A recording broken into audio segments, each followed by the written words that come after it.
RMN Davao. Listen win. Listen win. Okay mga kasama, balik na punta sa tuang Armen Listen Win Parahaw promo kay karong adlaw mga kasama.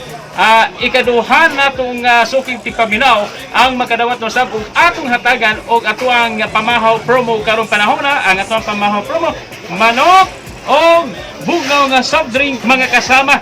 So atong suntaon mga kasama kung kinsay tag-ianin nga balay unsa pud nga istasyon ang iyang gipaminaw karong panahon na. So let's go. Ayo! Ay, nahay! Imuha ng radyo nagtingog karon? Ako agyod. Imuha? Oo. Unsa na po ng istasyon na? DCRMM. Dix yun na? Uy! Jod, paborito na ako. Paborito. Nay, unsay pangalan na ay?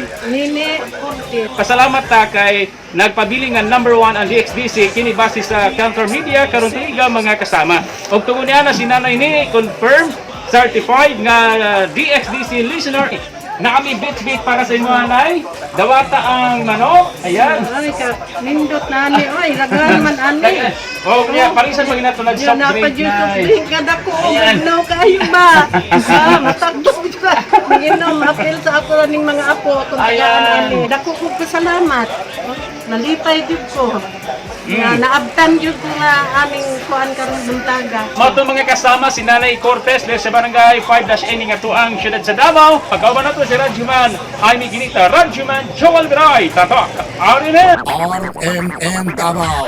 Listen win. Listen win.